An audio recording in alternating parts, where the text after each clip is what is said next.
여러분, 부자 하면 누가 떠오르시나요? 삼성의 이재용 회장? 아니면 테슬라의 일론 머스크? 우리는 흔히 21세기가 인류 역사상 가장 돈이 넘쳐나는 시대라고 생각합니다. 하지만 만약 타임머신을 타고 500년 전 조선시대로 간다면 지금의 재벌 회장님들도 무릎을 탁 치며 한 수 배웠습니다 하고 고개를 숙일 진짜 현금왕들이 숨어 있었다는 사실 알고 계신가요? 계좌이체도 없고 주식시장도 없던 그 시절, 오로지 실물 경제와 동물적인 감각 하나로 지금 가치로 환산하면 수천억, 아니 조 단위의 현금을 주무르던 조선의 슈퍼리치들. 그들은 단순히 돈만 많은 게 아니었습니다. 나라의 경제를 쥐락펴락하고 심지어 왕조차 그들의 지갑을 눈치 보게 만들었죠. 오늘 지식단골에서는 조선 팔도를 씹어먹었던 전설의 슈퍼리치 탑3를 공개합니다. 현대의 강남 건물주보다 더 잘나갔던 그들의 충격적인 돈벌이 수단과 그 끝에 숨겨진 반전 드라마까지 지금 바로 조선의 금고문을 열어보겠습니다. 지식단골 출발합니다. 조선판 슈퍼리치 대망의 3위입니다. 혹시 조선의 쿠팡 혹은 조선의 아마존이라고 불릴 만한 집단이 있었다면 믿으시겠습니까? 바로 한강의 물결을 가르며 부를 긁어모았던 물류제발 경강상인입니다.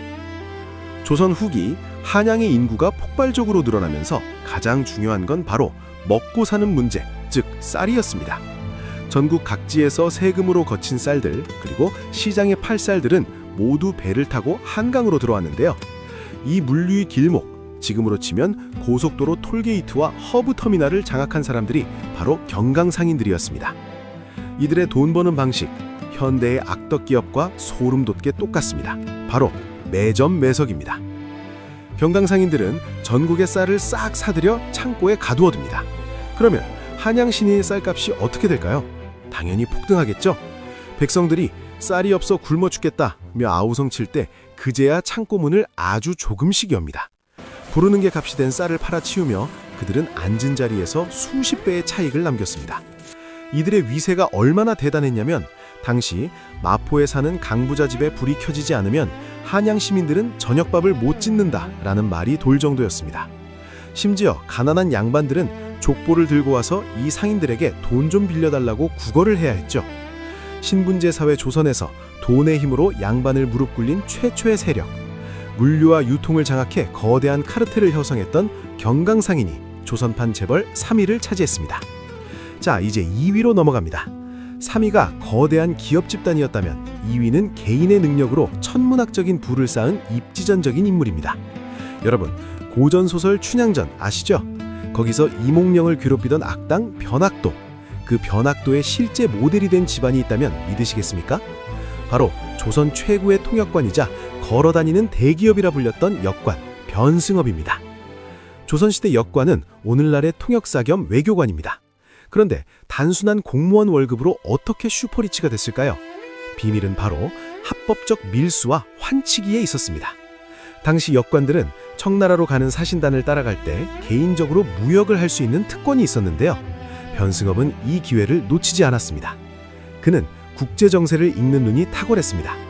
일본에서 은을 싸게 가지고 조선으로 가져온 뒤 다시 청나라에 비싸게 팔아넘기는 중개무역으로 엄청난 시세 차익을 남겼죠. 현대로 치면 환율 차이를 이용해 막대한 이득을 챙기는 글로벌 헤지펀드 매니저와 똑같습니다. 그가 벌어들인 재산이 어느 정도였냐고요? 실록과 야사에 따르면 한양 장안에 변승업의 집이 아닌 곳이 없었고 그의 집 대문에서 안방까지 가는 데만 한참이 걸렸다고 합니다. 재미있는 일화가 하나 있습니다. 하루는 나라에 큰 돈이 필요해 조정이 발을 동동 구르고 있었습니다. 그때 변승업이 조용히 찾아와 이렇게 말했답니다. 제 개인 돈으로 그 빚을 갚아드리면 제게 물옷을 해주시겠습니까? 한 개인의 지갑에서 나온 돈이 국가 예산을 메꿀 정도였다니 상상이 되시나요? 지금으로 치면 삼성전자가 대한민국 국가부채 제가 그냥 갚아드릴게요 라고 하는 것과 다를 바 없습니다. 신부는 중인이었지만 돈의 힘으로 왕실과 사돈을 맺고 권력의 정점까지 닿으려 했던 남자, 조선의 진정한 현금왕 변승업이 2위입니다. 드디어 대망의 1위입니다. 앞선 3위와 2위가 돈을 긁어모은 사람들이라면 이 사람은 돈을 가지고 논 사람입니다. 단순히 부자를 넘어 장사의 신이라 불렸던 남자, 드라마보다 더 드라마 같은 삶을 살았던 의주상인 임사목입니다. 임사목을 전륜으로 만든 건 그 유명한 인삼 소각 사건입니다. 당시 조선의 인삼은 중국 부자들에게 없으면 못 파는 명품 중의 명품이었습니다. 하지만 중국 상인들이 임사목을 글들이기 위해 단합해서 인삼 안 사요, 배째라 전법을 시전합니다.